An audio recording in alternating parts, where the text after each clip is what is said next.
You mentioned before that you were running a spy group. Yeah. Yeah, Hayedidim. It was, they had a few British soldiers, one this Irish kid, and from time to time they would get some information for us about what the Brits were doing, what some of the Arabs were doing. This is when you were at the Post? Yeah, yeah. You weren't in the Haganah yet? Yeah, Oh, sure. you were in the Haganah. Oh, sure. Okay. So, Sure.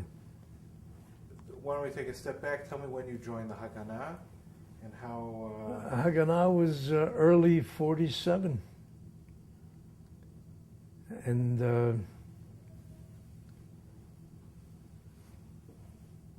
the Yedidim started,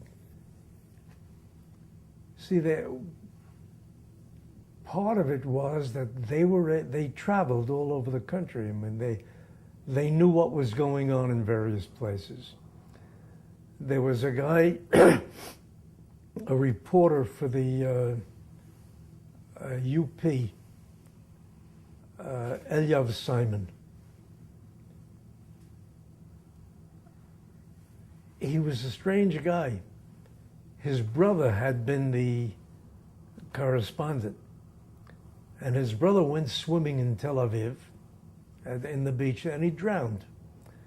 There was no, it was not terrorism related or anything. It was an accident.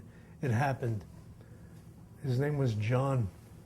So without notifying the office in New York, Elyav took over. It was months before they realized that he was not John Simon anymore. So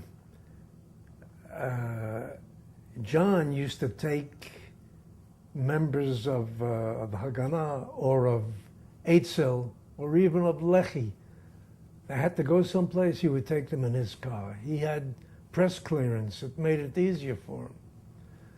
I mean, I had that kind of press clearance in Jerusalem. I remember once going to what we used to call Bevingrad, you know, where the British headquarters were, the Russian compound. I could walk right in, show my press card, which I did, and I walked around and I made notes of where everything was, and then I came out and turned it over to my mfaked, where the gun emplacements are, where the posts are. When the British finally left, it was all organized. One of them walked out on the balcony of one of the buildings there and blew his nose in a handkerchief. That was the signal they're pulling out. Our chevra swung in over through the trees, over the wall, into the compound.